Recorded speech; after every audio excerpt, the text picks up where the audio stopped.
శ్రీ విద్యలో ఎంతో ముఖ్యమైన ఈ బాల ఏమంటారు మంత్రం తీసుకోవడం ఎవరెవరు తీసుకోవాలి అని అంటారు.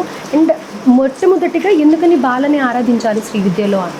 ఈ యొక్క లలిత రహస్యనామంలో కూడా అంటే మొట్టమొదటిగా మనం ఏం తీసుకున్నప్పటికీ కూడా అందరికీ అర్థమయ్యే విధానంగా తీసుకోవాలి అని అంటే లలిత రహస్యనామాన్నే మనం చెప్పుకోవాలి అనమాట. అర్థంగా మనం చెప్పుకోవాలి అని అంటే అందరూ అర్థమయ్యేటట్టుగా, అందరూ చెప్పుకునేటట్టుగా, అందరికీ అర్థమయ్యే విధంగా మనం మాట్లాడుకోవాలి అని అంటే మొట్టమొదటిగా అంటే శ్రీ విద్య అంటే అందరికీ తెలియచ్చు, తెలియకపోవచ్చు. శ్రీ విద్యా సాంప్రదాయం అని, శ్రీ విద్యా రహస్యం అనేటువంటిది అందరికీ తెలియచ్చు, తెలియకపోవచ్చు. కానీ లలిత రహస్యనామం ఇటీవల కాలంలో అందరూ కూడా స్మరిస్తున్నారు దాన్ని.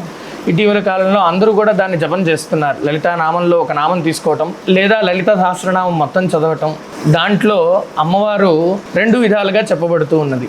ఒకటి 9 వర్షాలు అంటే 9 సంవత్సరాలుగా ఉన్నటువంటి లోబడినటువంటి ఆవిడ బాలా త్రిపుర సుందరి. తర్వాత రెండో ఘట్టంగా ఉన్నటువంటి ఆవిడ 16 సంవత్సరాల లోబడిగా ఉన్నటువంటి ఆవిడ బాలా త్రిపుర సుందరి.